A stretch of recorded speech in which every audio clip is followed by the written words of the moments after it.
माता की नवरात्रि हिंदू धर्म में विशेष महत्व रखने वाला एक पर्व है, जिसमें मां दुर्गा के 9 रूपों की पूजा की जाती है। साल में 4 बार नवरात्रि का आयोजन होता है, जिसे प्रमुख रूप से 2 मुख्य नवरात्रियों के रूप में मनाया जाता है, एक चैत्र नवरात्रि और दूसरी शारदीय नवरात्रि। इसके अलावा 2 अन्य गुप्त नवरात्रियां भी होती हैं, जिन्हें कम लोग जानते हैं। ये हैं माघ और आषाढ़ की नवरात्रियां। इस महापर्व के पीछे धार्मिक और पौराणिक मान्यताओं के साथ साथ शक्ति की साधना का विशेष महत्व है। नवरात्रि क्यों मनाते हैं? नवरात्रि की शुरुआत कैसे हुई? जानिए सबसे पहले किसने रखा था 9 दिनों का व्रत। नवरात्रि क्यों मनाई जाती है? शारदीय नवरात्रि की शुरुआत कुछ ही दिनों में होने वाली है। ऐसे में चलिए जानते हैं कि आखिर हम नवरात्रि क्यों मनाते हैं। नवरात्रि को 9 दिन मनाने के पीछे की कहानी भी जानने की कोशिश करते हैं। इसके पीछे 2 कहानी बताई जाती है। आइए जानते हैं नवरात्रि की शुरुआत कैसे हुई। एक प्राचीन कहानी के अनुसार मां दुर्गा स्वयं शक्ति स्वरूपा हैं और नवरात्रि में सभी भक्त आध्यात्मिक शक्ति, सुख समृद्धि की कामना करने के लिए इनकी उपासना करते हैं और व्रत रखते हैं। जिस राजा के द्वारा नवरात्रि की शुरुआत हुई थी, उन्होंने भी देवी दुर्गा से आध्यात्मिक बल और विजय की कामना की थी। वाल्मीकि रामायण में उल्लेख मिलता है कि किष्किंधा के पास ऋष्यमुख पर्वत पर लंका की चढ़ाई करने से पहले प्रभु राम ने माता दुर्गा की उपासना की थी। ब्रह्मा जी ने भगवान राम को देवी दुर्गा के स्वरूप चंडी देवी की पूजा करने की सलाह दी और ब्रह्मा जी की सलाह पाकर भगवान राम ने प्रतिपदा तिथि से लेकर नवमी तिथि तक चंडी देवी की उपासना और पाठ किया था। मां दुर्गा स्वयं शक्ति स्वरूपा हैं और नवरात्रि में सभी भक्त आध्यात्मिक शक्ति, सुख समृद्धि की कामना करने के लिए इनकी उपासना करते हैं और व्रत रखते हैं। जिस राजा के द्वारा नवरात्रि की शुरुआत हुई थी, उन्होंने भी देवी दुर्गा से आध्यात्मिक बल और विजय की कामना की थी।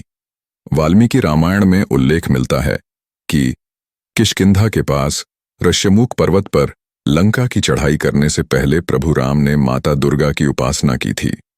ब्रह्मा जी ने भगवान राम को देवी दुर्गा के स्वरूप चंडी देवी की पूजा करने की सलाह दी और ब्रह्मा जी की सलाह पाकर भगवान राम ने प्रतिपदा तिथि से लेकर नवमी तिथि तक चंडी देवी की उपासना और पाठ किया था।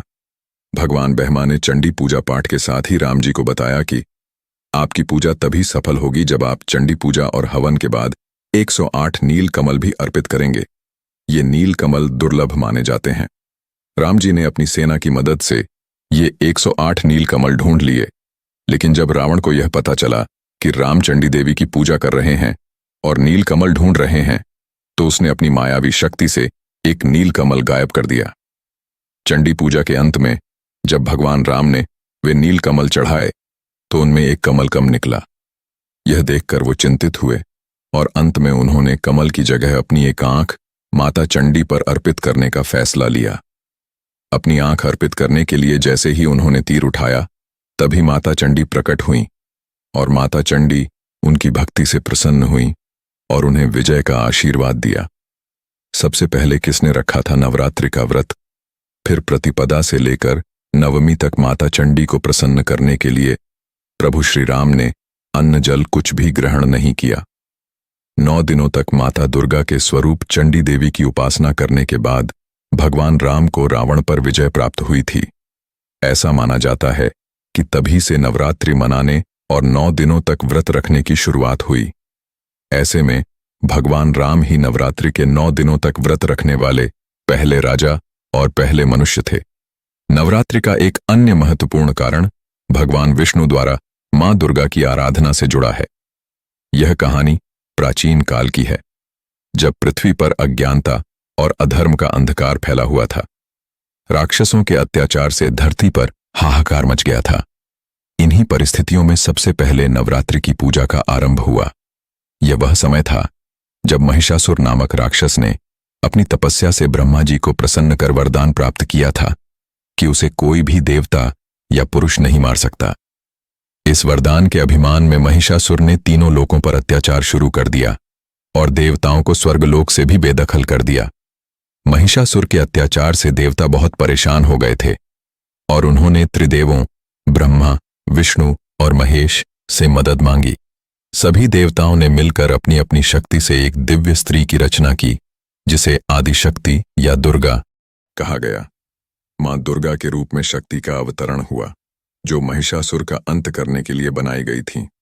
माता दुर्गा को महिषासुर से युद्ध करने के लिए 9 दिनों की आवश्यकता थी, और तभी से इन 9 दिनों को नवरात्रि के रूप में जाना जाता है।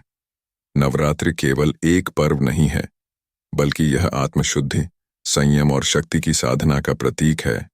मां दुर्गा की आराधना से हमें यह संदेश मिलता है कि अधर्म और अन्याय के खिलाफ संघर्ष करते हुए हमें हमेशा धर्म का पालन करना चाहिए।